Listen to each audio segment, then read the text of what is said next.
We have the Wild Unknown Archetypes, the Romantic Tarot, Past Life Tarot, Fate Shifters Tarot, and Heaven and Earth Tarot. So let's see what we got going on. Let's start with the archetypes.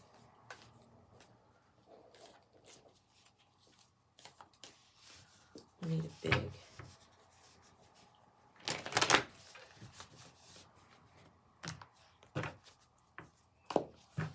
Are you recording or no? Yes.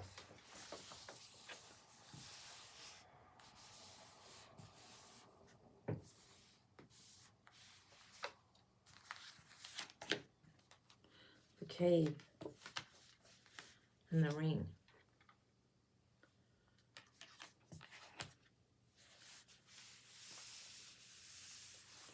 And the Fault Line.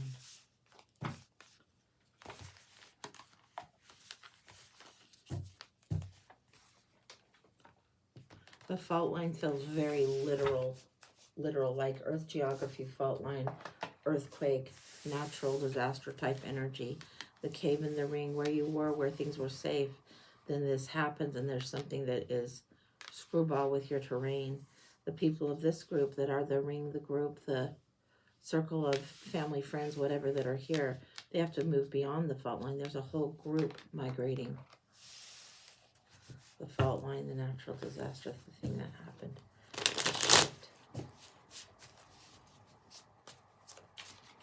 Don't have access to it yet. I need to go here.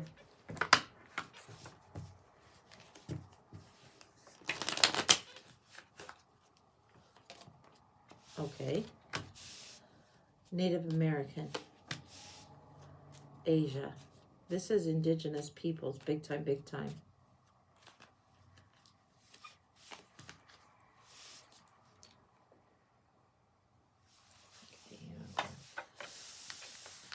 There's the unicorn wisdom here.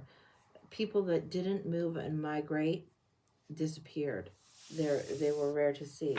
There's a connection in the Native American story that I know of because of living in Utah and what's happened here.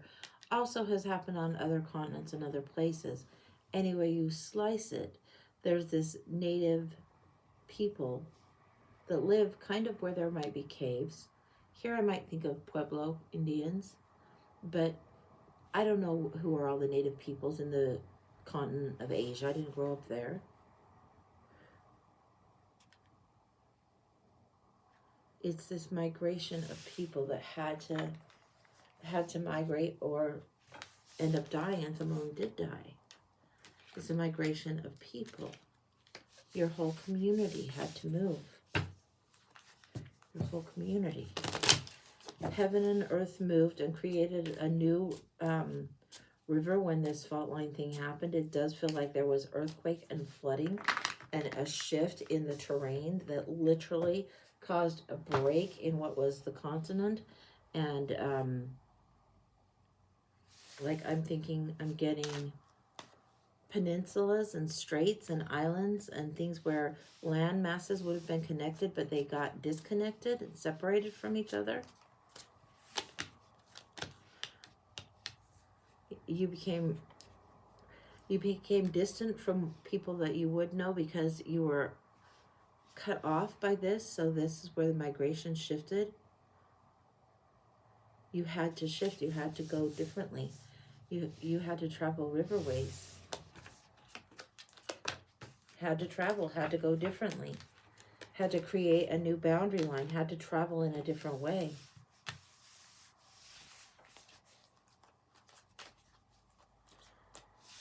I'm getting the word fjord. Fjord.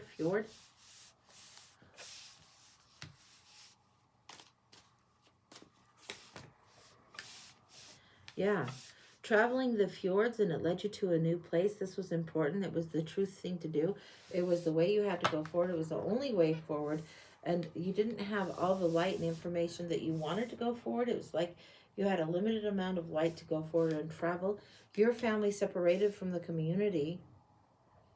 Your family, not just your immediate, but also a little bit of your extended, separated from the community and traveled.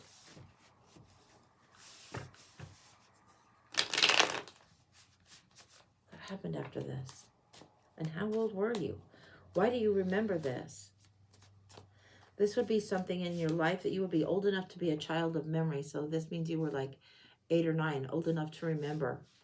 Like some people don't remember very early beyond, 4 or 5 years old. It's hard for them to access. So I'm getting 8.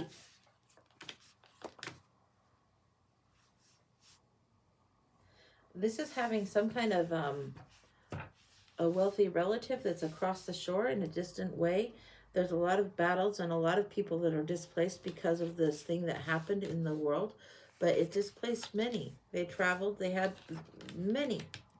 They traveled, but you traveled to a distant relative. This is somebody that's distant, not just extended family, but second cousin once removed, twice to the left, seventh to the right, distant.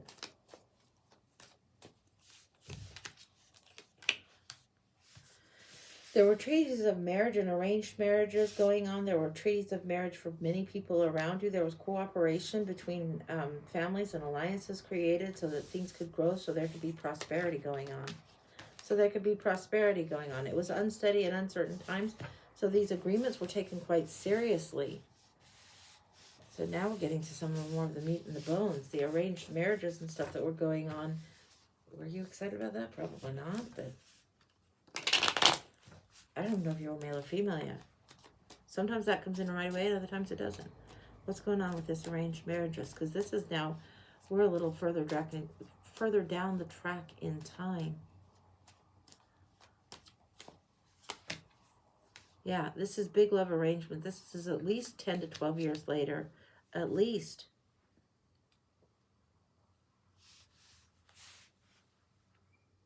We're down the track in time. At 17, things are starting to be arranged by the mothers.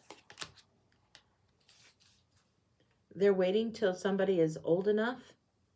There's a particular pairing that some of the mothers see. It's like, it's not that your mothers go to seek the matchmakers, but they see this good thing. They see how it benefits those who have crossed over from this river incident, who want to establish and set up home a little bit stronger.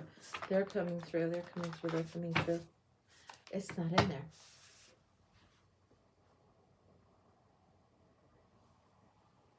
Where is it? What's going on here?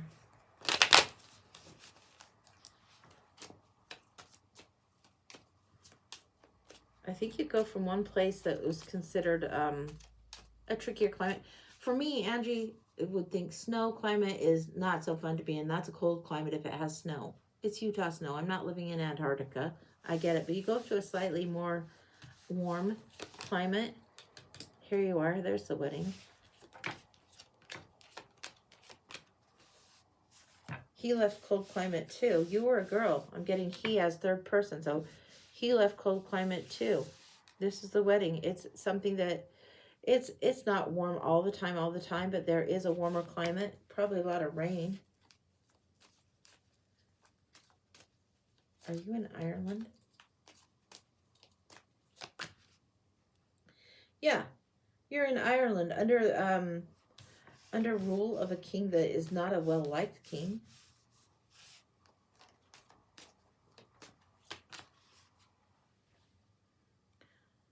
There's a lot of interesting, strange things because your native people was fine without any of the influences of Christianity and the Christian church historically, but you're up in the Irish green for sure.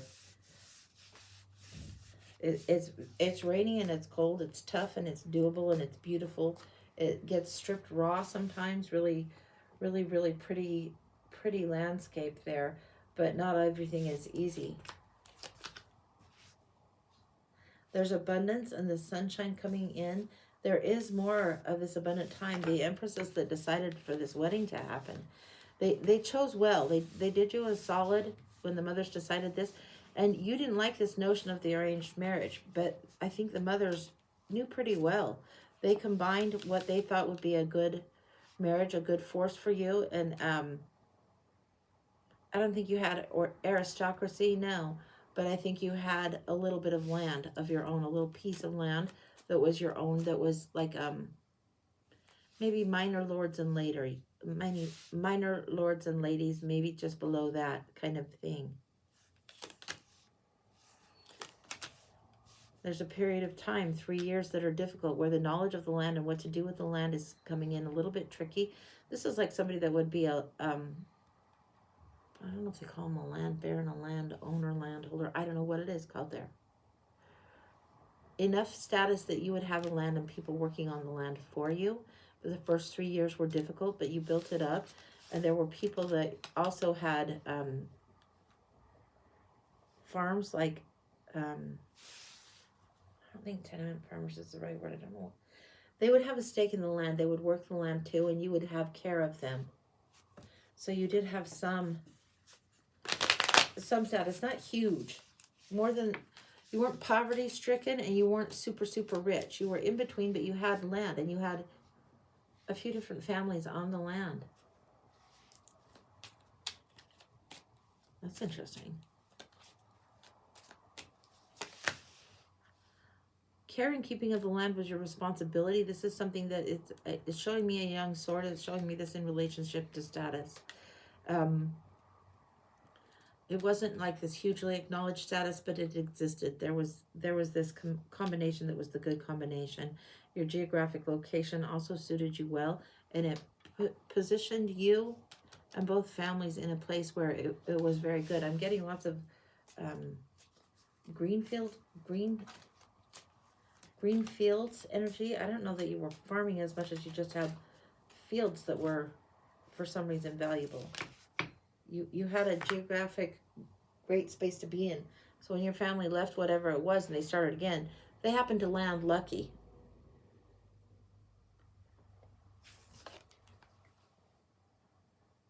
Lucky, not easy. That's interesting. Lucky, not easy. It was not an easy task to have this bit of patch of green stay within the family. It was not easy. It's not like there was huge battles and fighting over it, but it was not easy. It took some work of doing. You had to get right in there with the community to do this. It seems like there was inlets of water and a lake going on. And I don't know if this is, what the fuck is a Locken Lake? I don't know what that is.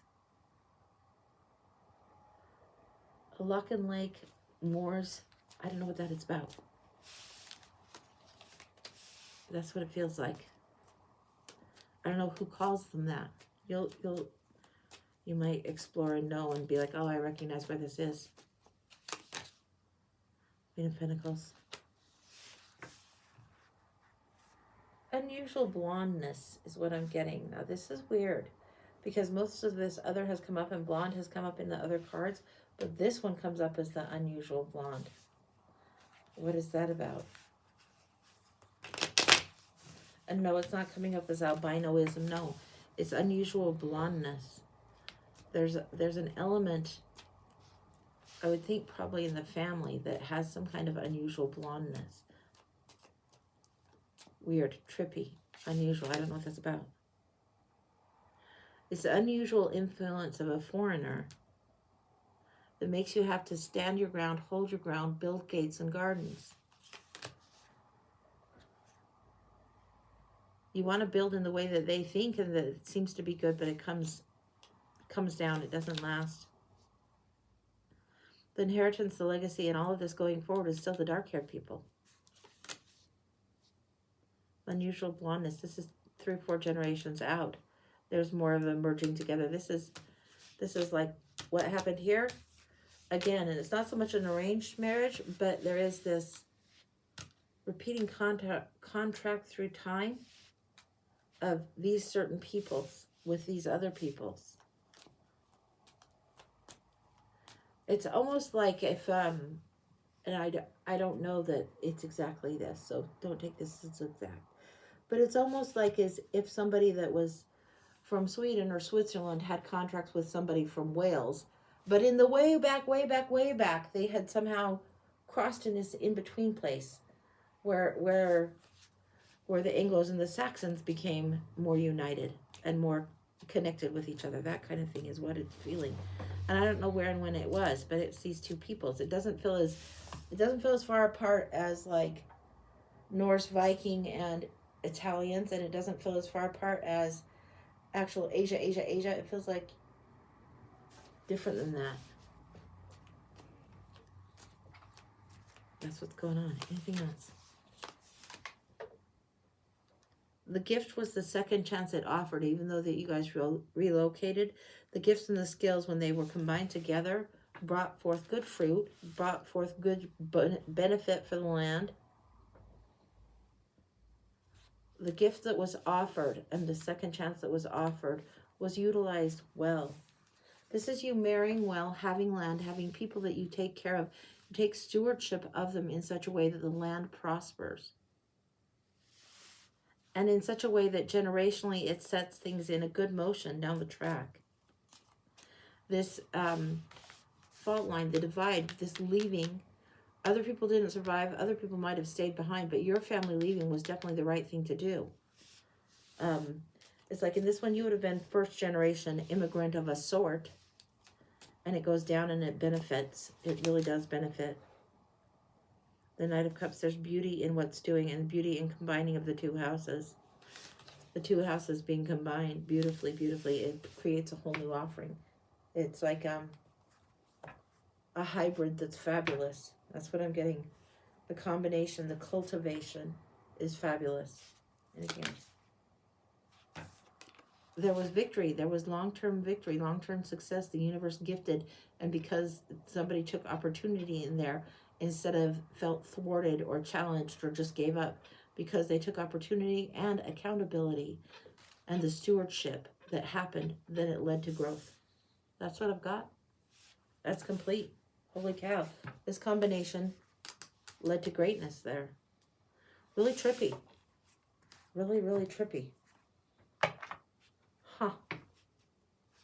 Yeah. It was mostly about the willingness to serve, even after pretty much having everything shot to shit. That's what I got.